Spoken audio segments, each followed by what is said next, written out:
Falando à Terra, Chico Xavier, Espíritos Diversos. O juiz compassivo, Bolhão Pato. O homem rude, escravo da natureza, através de laborioso atrito no bosque cerrado, fez fogo crepitante e a lenha, a consumir-se, lamentou com amargura. Ai de mim! Quem me socorre? Quem me livrará do incêndio devastador? Mal se calar o combustível, grande porção de ferro bruto foi trazida ao braseiro e o minério chorou, clamando: ó céus, o calor me consome, desventurado que sou, quem me arrancará de semelhante inferno? Emudeceu o infeliz e, depois de alguns dias, o ferro, convertido em arado, sulcava a terra que gemia dilacerada. Quem se atreve a rasgar-me o seio de mãe? Dou quanto tenho à vida, porque me despedaçam o coração? Piedade, piedade. O silêncio, todavia, tornou ao terreno. Decorridas algumas horas, o grão foi lançado às chagas da terra e, vendo-se tragado pelo solo, exclamou: quem me atenta assim contra a fraqueza? Deus de bondade, não me entregueis à sanha dos maus. Tenho medo, a escuridão me sufoca e o frio me impele à morte. Entretanto, acabou. Submetido e, pouco tempo depois, ressurgiu na forma de arbusto frágil que, dia a dia, cresceu, floriu e frutificou. Quando a espiga madura se orgulhava ao sol, veio a cegadeira que a decepou sem comiseração. A espiga, triste, reclamou, atormentada: que será de mim? De onde procede o golpe que me abate? Justiça, justiça. O debulhador, contudo, em momentos rápidos, cortou-lhe a voz e agora, em lugar dela, apareciam bagas robustas e ânsias de si. A breve trecho, estas foram precipitadas na canoura do moinho e, quando enorme pedra realizava o esmagamento, encheu-se o ar de brados comoventes. Socorro, socorro, salvem-nos, salvem-nos. O serviço da velha Mó impôs, sem demora, estranha quietude, e onde existiam grãos preciosos, apareceu lirial farinha, a qual parecia nada haveria de perturbar. Veio, porém, o amassador, que, misturando-a a ingredientes diversos, com ela formou substanciosa massa. A farinha chorava e lamentava-se dolorosamente, e, ao ser conduzida ao forno, gritou súplice: que crime cometi para sofrer assim tamanha flagelação? Pouco a pouco, o fortíssimo calor a emudeceu. Findas algumas horas, era ela formoso pão na mesa do homem. O feliz comensal fez-se rodeado de várias presas, tais como a uva pisada no lagar, em forma de vinho, uma costela sanguinolenta de ovelha, chopada ao amanhecer, ervilhas afogadas em molho excitante e alguns pequenos cadáveres de peixe enlatado. E comeu, comeu, comeu, sem o menor pensamento de gratidão pelo repasto que tantos sacrifícios custara à natureza. Repetia-se diariamente a mesma cena, quando o céu, compadecido e preocupado, enviou a fé ao gastrônomo esquecido de si mesmo e, com delicadeza, a virtude divina o convidou a trabalhar na sementeira do bem. Não seria razoável dar alguma coisa ao mundo que tudo lhe dava, auxiliando a terra, de algum modo, no amparo às criaturas inferiores? O homem, no entanto, desferiu gargalhada escarninha e, menosprezando-a, refestelou-se em veludosa poltrona, onde se pôs a roncar. Reparou a fé, sob forte assombro, que enquanto o ferro, o grão e o animal se achavam despertos, atendendo à finalidade que lhes competia nos círculos da vida, o homem, na vigília ou no sono, guardava as mesmas características de inconsciência quanto à própria destinação. Em face de tanta dureza, retornou ela ao paraíso, onde relacionou o que observara, rogando, então, ao divino poder fosse a dor enviada ao homem com as atribuições de juiz compassivo e reto, a fim de despertá-lo. E veio a dor, e com ele ficou. Raimundo Antônio de Bulhão Pato desencarnou em 1912. Poeta e prosador português, nascido em Bilhao, Espanha. Linguagem cheia de colorido, correção e vivacidade. Tradutor e historiador, viveu sempre na intimidade dos grandes, mas nunca requereu para si qualquer benesse ou honraria. Falando à Terra. Chico Xavier, Espíritos Diversos. De longe. Maria Lacerda de Moura. A morte não é milagroso país do sonho. É novo passo na jornada do grande ideal e da eminência do monte a que somos conduzidos pela verdade. Contemplamos o apagado Lilliput em que os homens se agitam. Desenrola-se o panorama terrestre aos nossos olhos, mas não é a sátira ou o desprezo que provoca. É a piedade com o remorso dilacerante de não haver compreendido os pigmeus do orgulho e da vaidade, enquanto nos hospedamos em seu reino prodigioso de paixões e de brinquedos. Quando passei do proscênio aos bastidores e pude repetir a mim mesma as palavras "está representada a peça", fino estilete de amargura se me cravou no coração. Desapontara a plateia sem ajudá-la. Frisara-lhe em cores vivas o destempero, a maldade e a ignorância, e a ferretoara com o aguilhão candente da crítica exacerbada.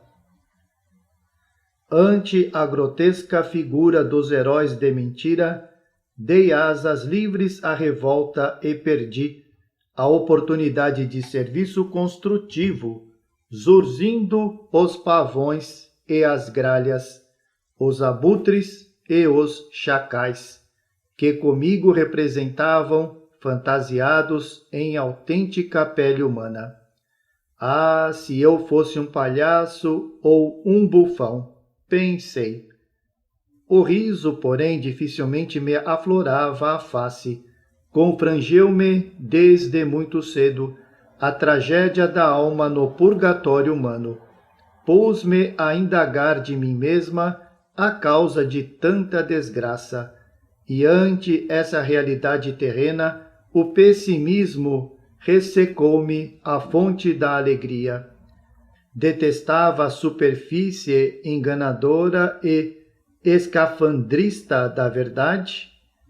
amava as profundezas do oceano da vida, olvidando, ai de mim, que a incursão no leito lodacento das águas nos constrange a revolver inutilmente a lama do fundo. Usando das fortes lentes da investigação, tateei as chagas do organismo social, assombrando-me o espetáculo da miséria de todos os tempos. Descobri a imoralidade, a depravação, a baixeza, a libertinagem, o despudor, o vício sob todas as formas. Entretanto, a maneira de Freud, que fez a diagnose espiritual da humanidade, catalogando-lhe os complexos, enervantes e sombrios, sem, contudo, lhe oferecer remédio providencial. Igualmente indiquei o pântano e o espinheiro, sem traçar por mim mesma sólidas diretrizes para a sua extinção. Condenei os abusos de nosso tempo. Clamei contra o cativeiro que acorrentou a natureza simples e luminosa ao tronco da hipocrisia. Esvurmei as feridas de nossas instituições, afrontando a ira e o escárnio dos cressos e dos tartufos, dos ditadores e dos salvadores, das comunidades e das igrejas, que afivelam máscaras sórdidas, e disso não me arrependo. A verdade é uma fonte cristalina que deve correr para o mar infinito da sabedoria. A perfeição social será também obra-prima da vida. Sem o buril robusto do verbo criador e regenerativo, a brutalidade da ignorância não cederá 1 milímetro à obra de beleza que nos cabe realizar. Entretanto, gravando conceitos apaixonados contra os sistemas políticos e religiosos, esquecia-me de que o libelo mais admirável, sem a íntima luz da compreensão santificante, a lhe clarear a estrutura, será sempre mera demagogia. No meu peito pulsava um coração profundamente humano, retalhado de angústia na contemplação dos silenciosos e incessantes dramas do infortúnio. Contudo, não consegui entesourar suficiente piedade para com os maus, adoçando a agrura de minha palavra atormentada e dolorida. Se pude compor um cântico literário destinado a exaltar os meus anseios de maternidade espiritual no mundo, guardo o pesar da frustração por haver faltado dentro dele o acorde do entendimento. A terra é um paraíso no berço. O Gênesis, pela voz de Moisés, conta que o Senhor, em pronunciando Fiat Lux, apenas dividiu a claridade e as trevas, sem aniquilar a noite. E quando determinou que o solo produzisse, apareceram as ervas daninhas e as árvores frutíferas, esparzindo sementes segundo a sua espécie. E ainda nos empenhamos no combate às sombras, e ainda vivemos em plena seara verde, no domicílio planetário até hoje. Também relata o livro venerável que o Todo-Poderoso descansou ao 7º dia, depois de estabelecida a instituição terrestre. Entretanto, que repouso poderia haver para Adão decaído e Eva enganada em suprema desesperação após o banimento do Éden? A vida humana é uma torre que erguemos para o regresso à sublime pátria de origem. Mas todos havemos de coser o áspero tijolo da experiência e de preparar o cimento da verdadeira fraternidade com as próprias mãos. ligando-os na construção do edifício do aperfeiçoamento comum, e, então, saberemos e conquistaremos o direito de analisar com lucidez os fatos em torno de nós. Nesse aspecto da luta, o trabalho que pretendi executar foi incompleto. Rendi sincero preito à religião do amor e da beleza e acreditei nos deuses interiores, que nos dirigem os sonhos, mas oficiei com vinagre e fel no altar de meu culto.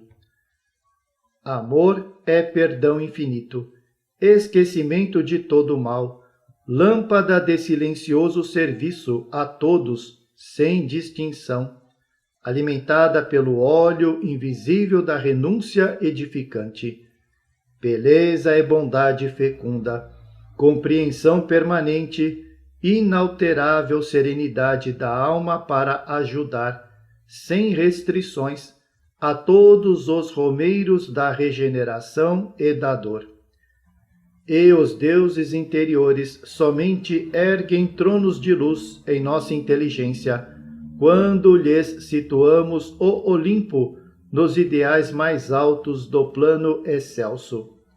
Eis-me, porém, de coração novamente voltado para a floresta humana, agora não mais para dardejar-lhe as serpentes, apontar-lhe os despenhadeiros, regar-lhe com o petróleo da repugnância o charco das misérias sociais, mas, sim, para avivar-lhe as flores que hesitam em exalar o perfume da caridade, acolher-lhe as sementes no celeiro da fé e pensar-lhe as úlceras, aliviando os corações feridos que lhe atravessam os cipoais. Eis-me de olhar pousado no futuro, aspirando por trabalho e paciência, a fim de auxiliar a todos os companheiros de peregrinação nas dolorosas vias do aprimoramento. Percebo, enfim, a sublime herança de todos os idealistas e de todos os mártires, dos pensadores e dos filósofos sacrificados. Sinto agora a grandeza do fardo glorioso de quantos se imolaram para que o progresso comum conquistasse mais uma gota de paz ou mais uma fímbria de luz. Entendo presentemente o envenenamento de Sócrates, o sofrimento de Jean Hus, a fogueira de Giordano Bruno, o extermínio de Servet, a execução de Bayle e os sarcasmos atirados à fronte de todos os campeões da prosperidade espiritual do mundo. Sobretudo, compreendo hoje o madeiro do Cristo, que cimentou com suor, sangue e lágrimas o edifício da solidariedade mundial. E em pensamento, arrojando-me ao chão adusto da velha Jerusalém, de há quase 2000 anos, ajoelho-me entre o divino restaurador, içado ao poste oprobrioso, e a populaça irônica digna de comiseração, e exclamo, tocada de novo ânimo para a vida renovada: Senhor, que eu respeitei e admirei entre os heróis santificados nas sombras da terra, e que hoje procuro amar com todas as fibras do meu coração, aberto ao sol da verdade, onde está a cruz redentora que deve enobrecer meus ombros? Maria Lacerda de Moura desencarnou em 1945, emérita educadora e escritora brasileira, inteligência enérgica, idealista e renovadora, dotada de profunda penetração nos problemas da sociologia e da filosofia contemporâneas. deixou estudos e produções que imortalizam a memória.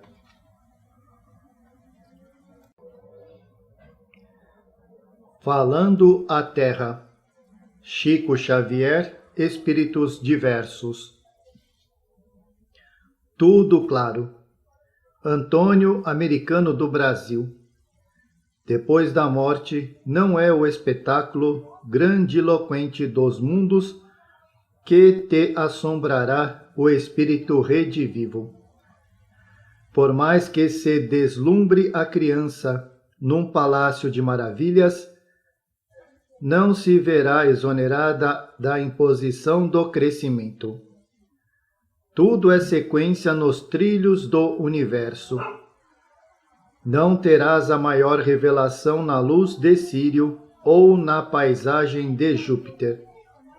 A surpresa estarrecedora flui de nós mesmos, na contemplação do que fomos e somos, sem subterfúgios, sem máscaras, sem mentiras. Tudo lógico, tudo vivo, tudo claro. Enquanto nos sobrepuja a natureza animal, nossa mente rasteja na argila vil e, em razão disto, havemos de sujeitar-nos a iteradas experiências no campo físico, em obediência às leis que presidem a vida vegetativa. Quando, porém, a existência nos propicia o ensinamento superior, por se nos ter a tal ponto modificado a estrutura anímica, enceta-se o domínio do nosso espírito na ordem evolutiva.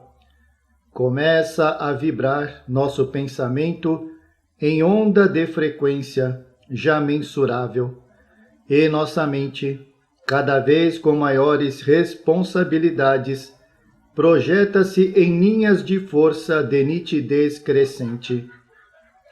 As emissões do presente aclaram-nos o pretérito, que, então, pode ser fotografado num segundo.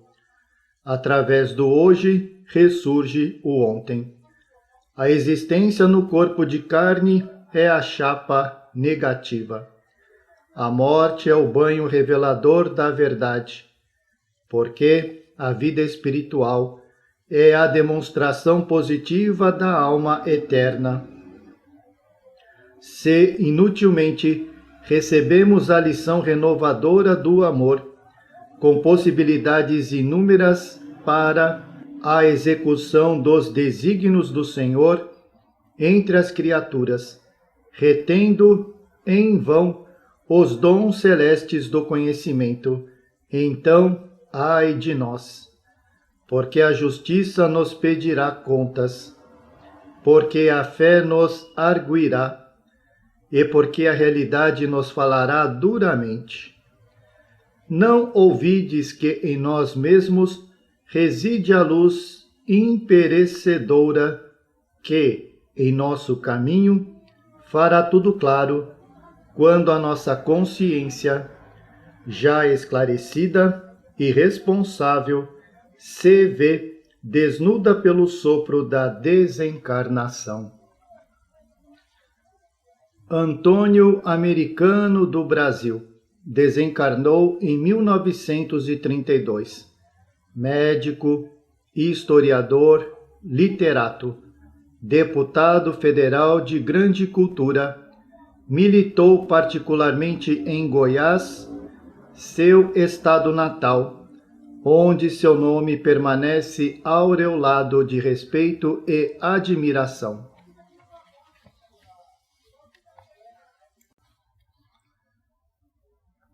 Falando à Terra, Chico Xavier, Espíritos Diversos.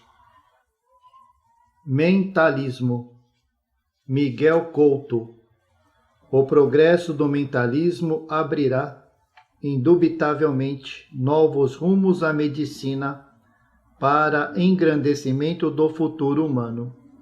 O corpo físico é máquina viva, constituída pela congregação de miríades de corpúsculos ativos, sob o comando do Espírito, que manobra com a rede biológica dentro das mesmas normas que seguimos ao utilizar a corrente elétrica, avançando pesadamente da animalidade para a humanidade. Aumentamos o poder da consciência pela assimilação dos valores que a vida nos oferece, por intermédio do tempo e do trabalho.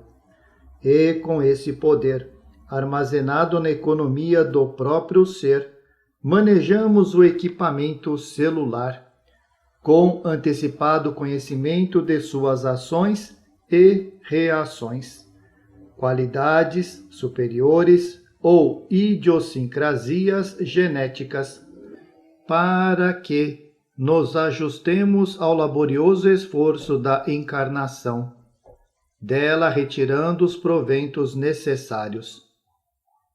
À custa de insano trabalho, emerge a alma do passado obscuro, elevando-se para as zonas de equilíbrio e sublimação, deixando, porém, na retaguarda, verdadeiros mundos submersos, dos quais recebe apelos deprimentes, que, muita vez, a compelem à estagnação nas trevas.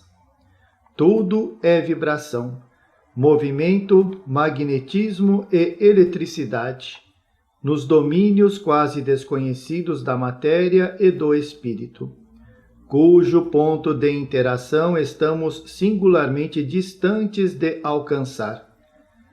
O homem, na estruturação fisiopsíquica, é uma grande bateria criando e acumulando cargas elétricas, com que influencia e é influenciado.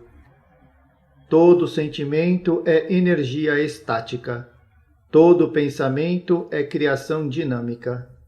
Toda ação é arremesso com todos os seus efeitos. Cada individualidade, assim, conforme os sentimentos que nutre na estrutura espiritual e segundo os pensamentos que entretém na mente, atrai ou repele, constrói ou destrói, através das forças que emite nas obras, nas palavras, nas atitudes, com que se evidencia pela instrumentação mental que lhe é própria. A saúde é questão de equilíbrio vibracional, de conformação de frequências.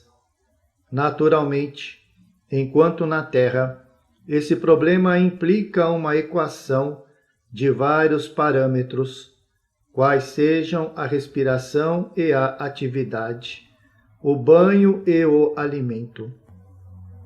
Forçoso é, todavia, convir que as raízes morais são sempre os fatores de maior importância, não somente na vida normal, senão também e, em particular, nas horas conturbadas.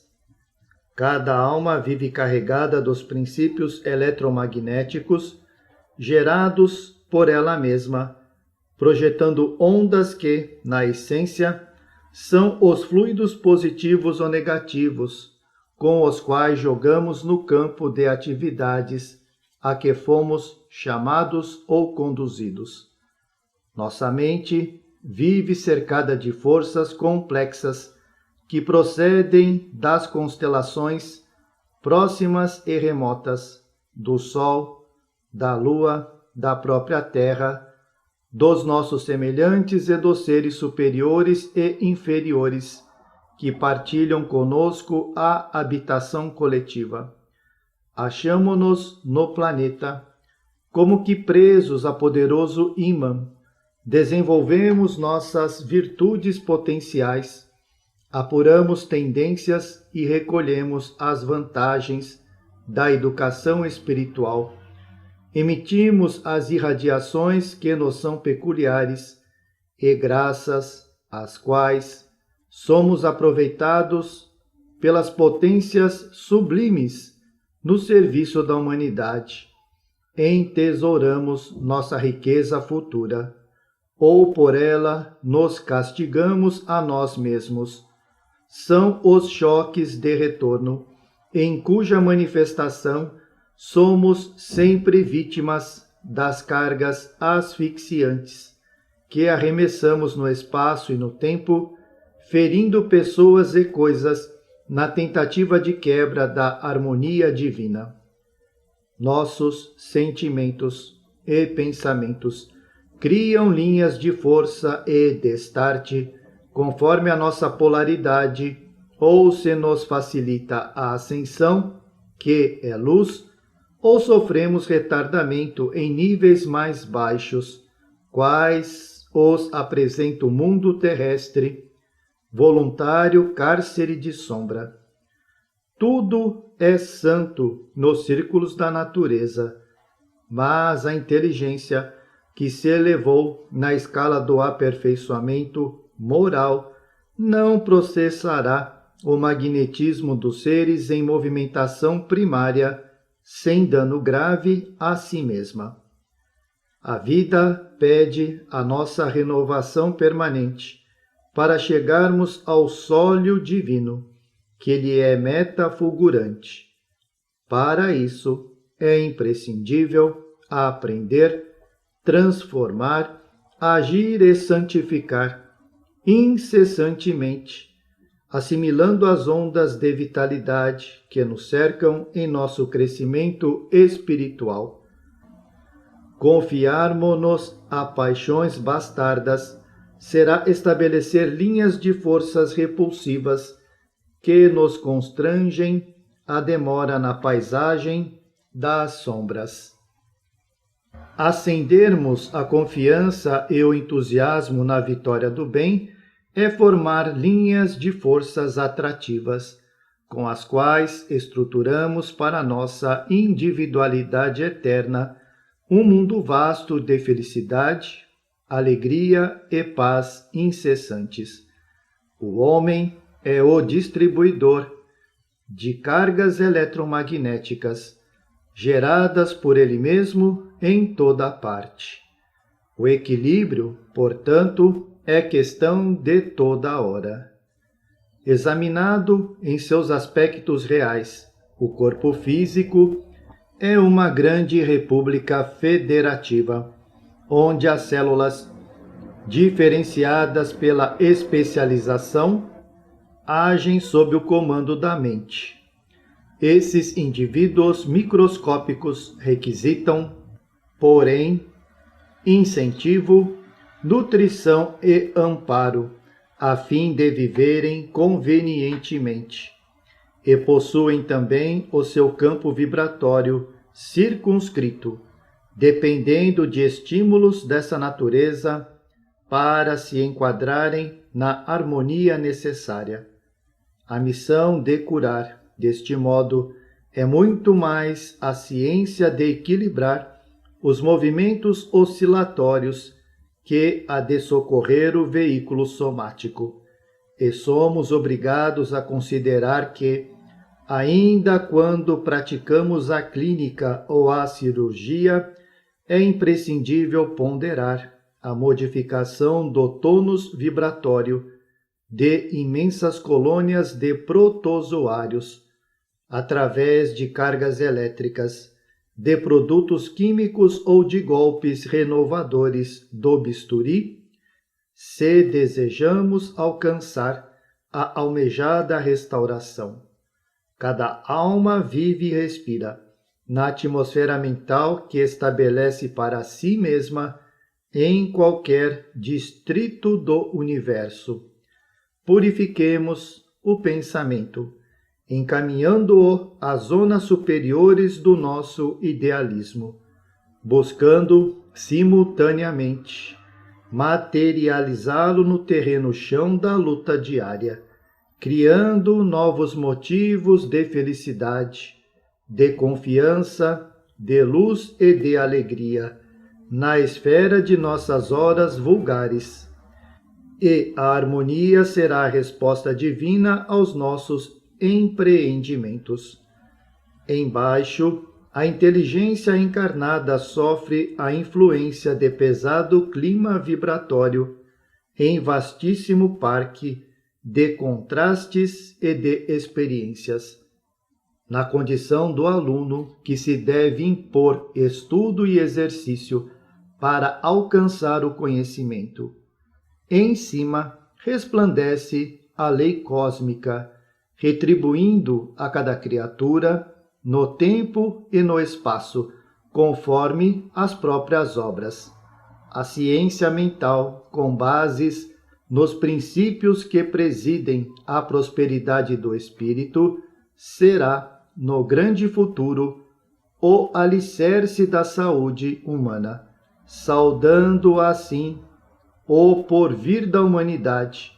Exaltemos o médico divino que, sem usar sequer uma gota de elixir da terra, atuou na mente do mundo, legando-lhe a fonte renovadora do Evangelho, com o qual, na esteira infinita das reencarnações, gradualmente nos ajustamos aos deveres da fraternidade e do trabalho, na real aplicação do amemo-nos uns aos outros, aprendendo a subir vagarosamente embora o monte da glorificação espiritual. Miguel de Oliveira Couto desencarnou em 1934. Cientista, professor da Faculdade Nacional de Medicina, membro da Academia Nacional de Medicina e da Academia Brasileira de Letras. Larga projeção no cenário científico do país, com repercussão no estrangeiro. Deixou trabalhos de real valor científico, benfeitor estimado e respeitado pelo povo e pela classe médica.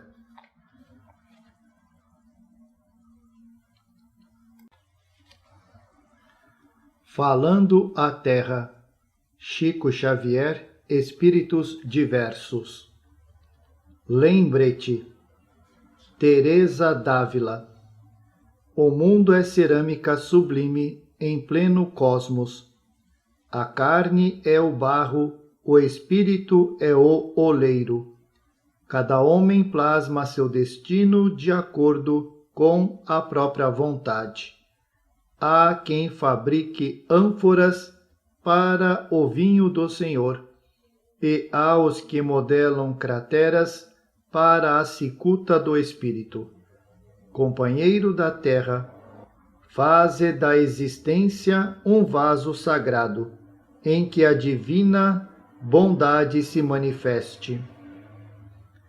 Na pobreza ou na abastança, na felicidade ou na desventura, não te esqueças de que a vida corpórea é divina argila em tuas mãos. Teresa d'Ávila desencarnou em 1582, mais conhecida por Santa Teresa de Jesus, célebre mística espanhola, intitulada Virgem Seráfica, pela Igreja, reformadora da Ordem dos Carmelitas. Seus escritos são singelos, humildes, cândidos e tidos como os mais belos monumentos da língua castelhana.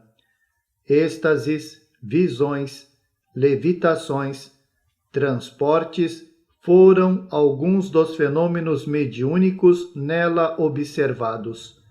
Muitas vezes escrevia inconscientemente, tal como um psicógrafo automático. Falando à Terra, Chico Xavier, Espíritos Diversos. Conheçamo-nos, Farias Brito, asseverava o velho Heráclito, quando os olhos acreditam observar alguma coisa de permanente, em verdade, são vítimas da ilusão. E o homem que atravessa as reduzidas dimensões da experiência sensória reconhece de mais perto a profunda realidade do acerto, quando consegue elevar-se no quadro conceitual da vida em si mesma. Dentro do universalismo que a morte nos descerra, a consciência jungida à carne terrena é crisálida da inteligência infinita, em cuja grandeza o nosso eu se dilui e se amesquinha, aguardando a possibilidade de vir a ser na expectativa da herança divina. Aquele tudo flui da filosofia grega patenteia-se claramente aos nossos olhos quando, de ângulo mais alto no edifício dos fenômenos, podemos observar o contínuo evolver de tudo o que nos rodeia a atividade terrestre no multifário aspecto do ser. Tudo no mundo é transformação e renovação, e o homem psíquico, diante do porvir glorioso a que se destina, é ainda a larva mental no ventre da natureza. Conhecermos-nos é o primeiro dever imposto pela razão pura. Penetrar a essência da nossa mais íntima estrutura, para descobrir nossa individualidade incorruptível, investindo-nos na posse de nossos títulos morais, constitui o passo fundamental para o engrandecimento filosófico, dentro do qual resolveremos os antigos e sombrios enigmas da alma humana. Ocioso, assim, é encarecer agora os estéreis conflitos da ideia ou da palavra, de que já nos libertamos. Comentar o criticismo de Kant ou o positivismo de Augusto Comte, quando a flor do nosso entendimento desabrocha noutros climas, seria o mesmo que exigir à planta o inconsequente recuo à bolsa escura do solo, onde o germen desintegrou os efêmeros envoltórios da semente. Disse Berkeley que toda a realidade jaz encerrada no espírito, e não tenho hoje maior novidade além desta. O progresso do homem e a purificação da alma representam, no fundo, expansão da consciência. A mente encarnada é ponto minúsculo na mente universal, conservando estreita analogia com a célula aparentemente perdida, no edifício orgânico em cuja sustentação desempenha funções específicas. Contida na totalidade, mantém o potencial da grandeza cósmica, com deveres de maturação e burilamento, porque somente além da catarse laboriosa de si mesma consegue transcender o tipo normal de evolução no planeta. Então, alarga-se em sensibilidade e conhecimento, dilata seu raio de ação em círculo cada vez mais vasto, supera as qualidades inerentes aos padrões vulgares em que se desenvolve e os ultrapassa, assim se aproximando da glória imanente do todo. Eis porque, se me fora possível, proclamaria daqui, onde novos problemas me assoberbam, o augusto raciocínio de aprendiz da verdade, a lógica simples do espiritismo, como a base da escola filosófica mais imediata e mais aceitável à média intelectual do mundo. Não há vida sem morte, nem expansão sem dilaceramento. A santificação em alicerces do saber e da virtude é obra de crescimento, de esforço, de luta.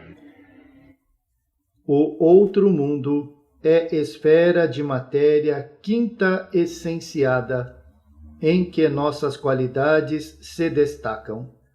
Não existe milagre. Os únicos mistérios do céu e do inferno palpitam em nós mesmos.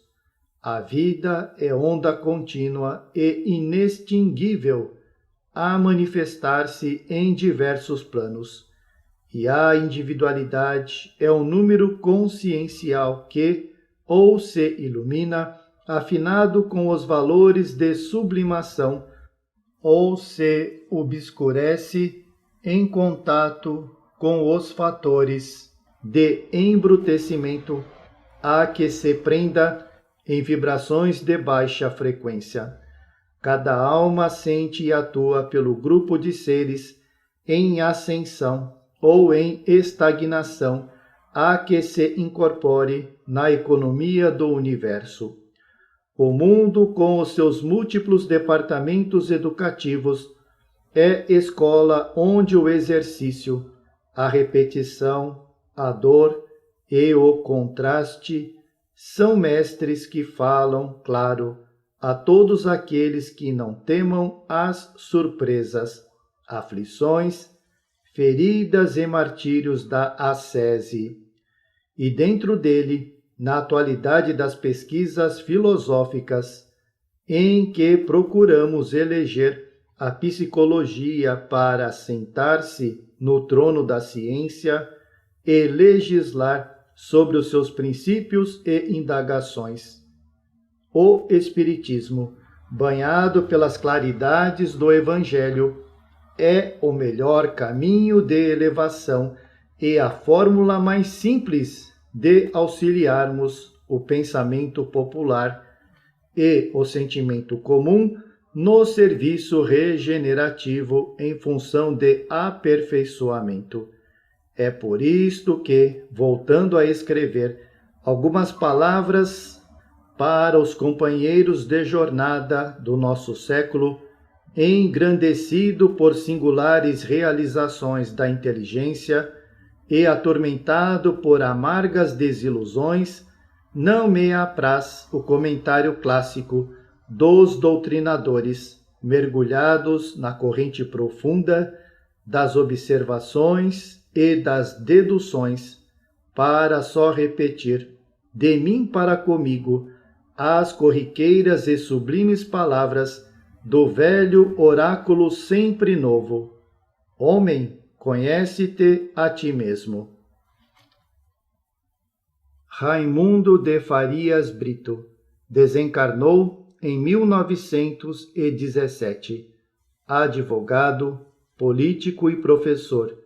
Foi, porém, como filósofo propriamente dito, a mais alta expressão no Brasil.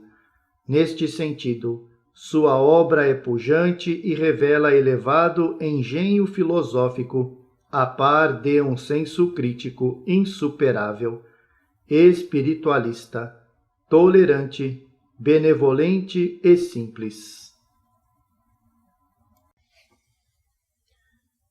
Falando à Terra. Chico Xavier, Espíritos Diversos. Visão Nova, Inácio Bittencourt. Você pergunta quais as primeiras sensações do eu, além da morte, e eu devo dizer, antes de tudo, que é muito difícil entender na carne o que se passa na vida espiritual. As ilusões da vida comum são demasiado espessas para que o raio da verdade consiga varar de pronto a grossa camada de véus que envolvem a mente humana, a vastíssima classe de pessoas que se agarram às situações interrompidas pelo túmulo com o desespero somente comparável às crises da demência total. Para nós, entretanto, que possuímos algum discernimento, por força da autocrítica, que não somos nem santos nem criminosos, as impressões iniciais de além-túmulo são de quase aniquilamento. Só então percebemos a nossa condição de átomos conscientes. À nossa frente, os valores diferem numa sucessão de mudanças imprevisíveis. Há transformações fundamentais em tudo o que nos cerca. O que nos agradava é, comumente, razão para dissabores, e o que desprezávamos passa a revestir-se de importância máxima. A intimidade com os outros mundos, tão celebrada por nós, os espiritistas, continua a ser, como sempre, um grande e abençoado sonho. De quando em quando, o obreiro prestimoso, na posição do aprendiz necessitado de estímulo, é agraciado com uma ou outra excursão, de mais largo voo, mas sempre condicionado a horário curto e a possibilidades restritas de permanência fora de seu habitat, o que também ocorre aos investigadores da estratosfera que vocês conhecem aí. Viagens apressadas e rápidas, com limitação de ausência e reduzidos recursos de sustentação. Incontestavelmente, grandes vultos da humanidade, gloriosamente, vivem em outros climas celestes, mas, falando da esfera em que nos encontramos, compete-me afirmar que é ainda muito remota para nós qualquer transferência definitiva para outros lares suspensos da nossa comunidade planetária.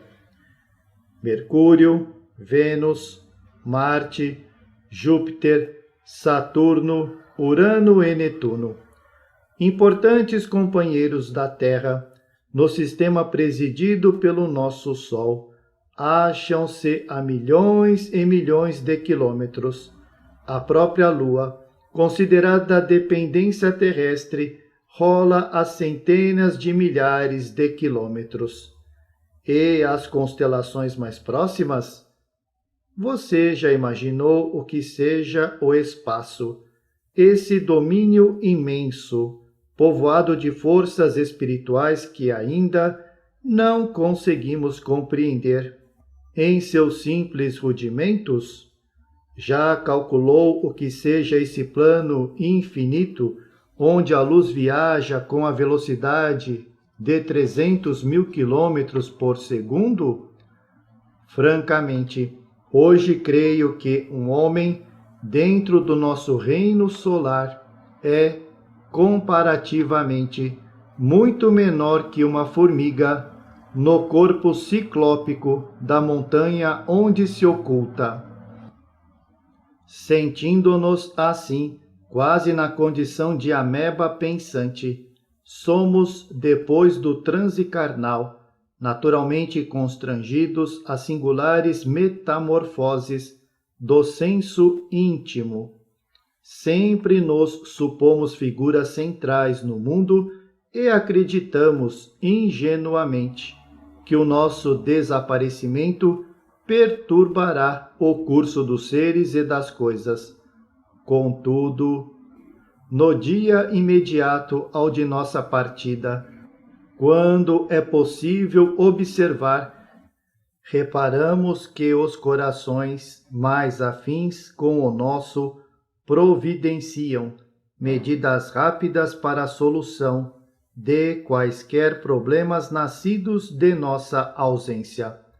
Se deixamos débitos sob resgate, pensamentos pungentes daí se desfecham sobre nós, cercando-nos de aflições purgatoriais. E, se algum bem material legamos aos descendentes, é preciso invocar a serenidade para contemplarmos, sem angústia, os tristes aspectos mentais que se desenham ao redor do espólio. A vida, porém, prossegue imperturbável, e nós precisamos acompanhar-lhe o ritmo na ação renovadora e constante. Somos, assim, atribulados por enormes problemas. Não será mais possível prosseguir com as ilusões a que nos agarrávamos entre os conceitos provisórios e os títulos convencionais, e nem podemos, de imediato, penetrar nos serviços da espiritualidade superior, por nos faltarem credenciais de luz íntima com o amor e a sabedoria por bases. Resta-nos, pois, diante das transformações inelutáveis da morte, recomeçar humildemente aqui o velho curso de aperfeiçoamento moral, reaprendendo antigas lições de simplicidade e de serviço. E quando nos comunicamos entre os homens de boa vontade, é natural não sejamos os espíritos iludidos de ontem, mas os discípulos da verdade, no presente imperecível, edificados na integração mais perfeita com os princípios de Jesus, nosso Mestre e Senhor, não obstante a nossa demora multissecular em pleno jardim da infância. Inácio Bittencourt desencarnou em 1943, valoroso propagandista do espiritismo cristão no Brasil, médium receitista, extremamente devotado à causa da caridade. Tornou-se muito admirado e querido. Por 2 vezes ocupou a vice-presidência da Federação Espírita Brasileira, em cuja tribuna, frequentemente, fazia ouvir sua inspirada palavra.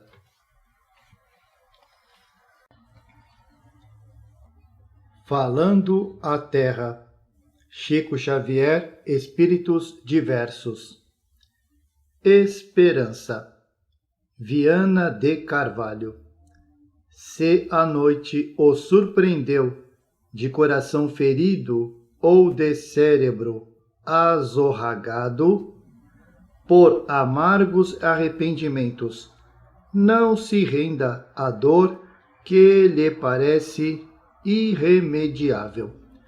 Enquanto a sombra se estende ao longo do caminho e a ventania sopra qual lamentoso grito de angústia, fite as estrelas que cintilam nas alturas e siga adiante ao encontro do novo dia. Não pode? Tremem-lhe os pés sob o fardo da aflição? Enrijeceram-se-lhe as fibras da alma? E não consegue nutrir um novo sonho?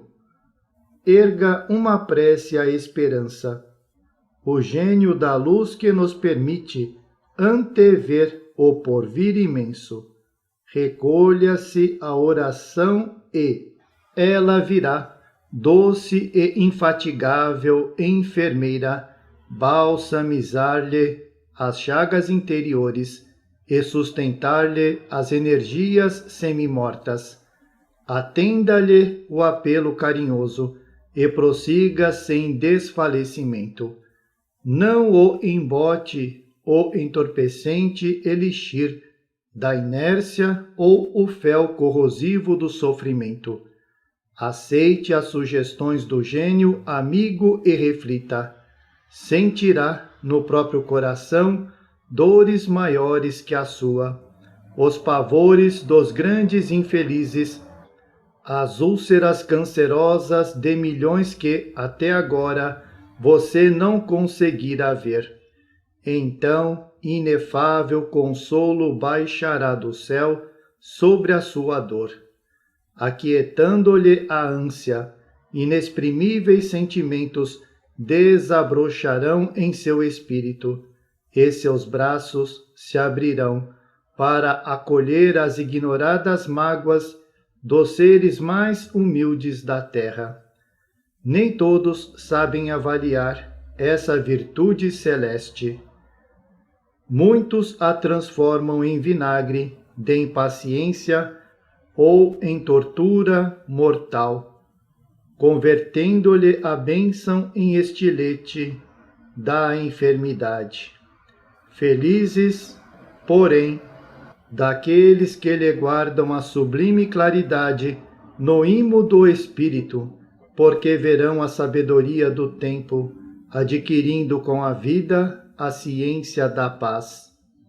Espera, diz a noite, o dia voltará. Espera, clama a semente, o fruto não tarda. Espera, anuncia a justiça, e tudo recomporei. Bem-aventurados, pois, quantos no mundo sabem aprender, servir e esperar. Manuel Viana de Carvalho desencarnou em 1926, engenheiro militar brasileiro, conferencista espírita de vibrantes rasgos de eloquência, arrebatava qualquer auditório. Polemista vigoroso e intrépido, foi um verdadeiro bandeirante das ideias espíritas em todo o Brasil.